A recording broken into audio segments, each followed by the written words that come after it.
That makes me sound a lot better than I actually am, so I appreciate whoever is a wizard at writing stuff down on paper or who used AI. I have no idea what it was. I am extremely happy to be up here. Thank you to Service to the Citizens. Thank you, Martha. Thank you to our judges who had to go through and weed through a lot of different applicants and award recipients and honorees to come up with who was going to get these major awards. A Lifetime Achievement Award, I stand up here today and I say Lifetime Achievement Award. Like, if I'm getting the Lifetime Achievement Award, what's next for me? I'm not retired yet, but I really do appreciate it. And I'll tell you this right now, looking out in the crowd and seeing everybody out here and hearing the different people that have already been up here to speak, I'm definitely no better than anyone that's standing out there. It's just I have good people that work for me, that do the job every single day to keep building those bonds with our community and our society. Because we lost it a couple years ago in law enforcement. We lost it a couple years in law enforcement when we had things like George Floyd and we had defund the police movements across this country. And we said we have to get out there and we have to do something. And being in Baltimore City, we had that a couple years prior in 2016 with Freddie Gray and the death of Freddie Gray. And that was a big turning point for law enforcement as well, especially in Maryland. And we had riots all over the place. They started burning down the city. And we're trying to work with the city. And we started a program called Shooting for Peace. And Shooting for Peace was a faith-based program that we brought out pastors and we brought out community leaders that came out to this. And we actually put on basketball games throughout the city. And each sector of the city, we had music and food, and everything was funded by the city itself. And these basketball games brought in thousands of people to watch. And we raised some money that we can give back to the community. And we showed the community that we're there to support them, because our law enforcement officers are there to support our citizens. And that's what we do on a daily basis. And when we lose the trust of our when we lose the trust of our citizens, we just lost law enforcement. And I tell all my officers and all my deputies and all my agents and everybody that I represent that it's a small percentage of people who don't like law enforcement. It's just those people have the loudest voices. The majority of our people out there, they love to see us and they want to see us.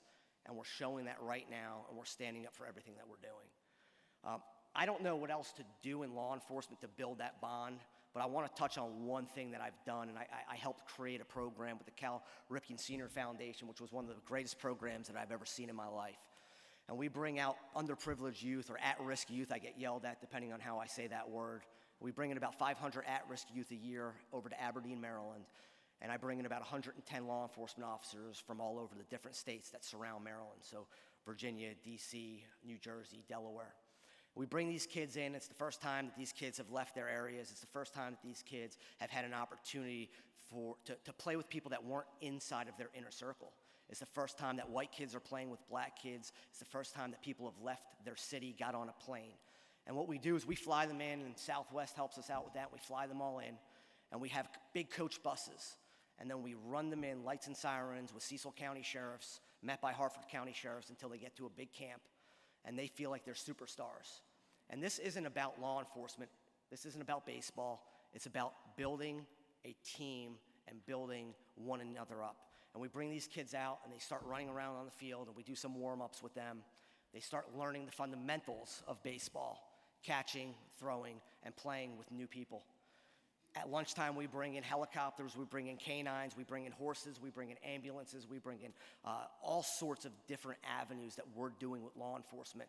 And we're all out there in regular T-shirts just like them, except ours say mentor on the back. And these kids, for the first time in their lives, see law enforcement in a different light. Because for so many years, these at-risk youth saw law enforcement as taking my mom, taking my dad, and leaving me home alone with my grandmother or whoever was going to raise them.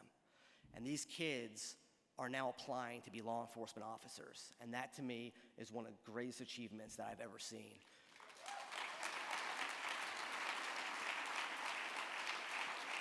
So with that, I'll close. I just want to say thank you so much to everybody who looked at these packets and picked me for this award.